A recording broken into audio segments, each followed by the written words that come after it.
తెలంగాణ రాష్ట్రం వచ్చిన తర్వాత బీజేపీ హవా మొత్తం రాష్ట్రంలో ఉంది. ప్రత్యేకించి రంగారెడ్డి జిల్లాలో మేమంతా రంగారెడ్డి జిల్లా ప్రతినిధులము. ముచ్చర్ల గ్రామము సర్పంచ్లు, ఎక్స్ సర్పంచ్ లక్ష్మణ్ గారు మరియు ప్రస్తుత సర్పంచ్ ఉప సర్పంచ్ కూడా ఉన్నారు. అయితే కందుకూరు మండలంలో కనీ విని ఎరగని రీతిలో మరి ఈరోజు 12 మేజర్ గ్రామ పంచాయతీలను అత్యధిక మెజార్టీతోని గెలిపించుకొని రాబోయే కాలంలో ఎంపీటీసీ, జడ్పీటీసీ, ఎమ్మెల్యే రాబోయే కాలంలో డెఫినెట్గా ఇంకా 3 ఏళ్ల టైం ఉన్నది. భారతీయ జనతా పార్టీ జెండా ఎగరవేయాలని, కాషాయ జెండా రాష్ట్ర తెలంగాణలో ముందడుగులో ఉండాలని ప్రతి ఒక్క కార్యకర్త దీక్ష కట్టుకొని పనిచేస్తున్నాడు. ఈరోజు మరి ప్రభంజనంలాగా ప్రతి చోట, ప్రతి రాష్ట్రంలో ప్రతి చోట చాలామందికి కనువిప్పు కలిగించేలాగా భారతీయ జనతా పార్టీ ఎక్కడుంది? విలేజుల్లో లేదన్నారు.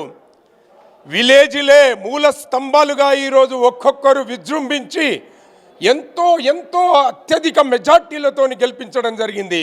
ప్రత్యేకించి కూతవేటు దూరంలో ఉన్నటువంటి కందుకూరు మండలంలోని ముచ్చర్ల గ్రామంలో మరి ఈరోజు 575 ఓట్ల మెజార్టీతో 2 పార్టీలు, ఇతర పార్టీలు ఏకమైనప్పటికీ కూడా 7 ఏకధాటిగా 7 వార్డులు గెలుస్తూ 1 వార్డు టైలో పోయింది. కాబట్టి అది కూడా గెలిచిన విధంగా భావిస్తున్నాం. 8 ఉన్న 10 వార్డులలో 8 వార్డులు గెలిచి మా యొక్క సత్తా ఏంటో భారతీయ జనతా పార్టీకి రహదారిని వేసే విధంగా మా యొక్క మండలం ముందుంటుంది. రంగారెడ్డి జిల్లాలోనే ప్రథమంగా ఉంటుందని నేను అందరికీ తెలియజేస్తున్నాను. ఈ ఆశీర్వాదం ఇచ్చిన ప్రతి ప్రజలకు ధన్యవాదాలు తెలియజేస్తున్నాను.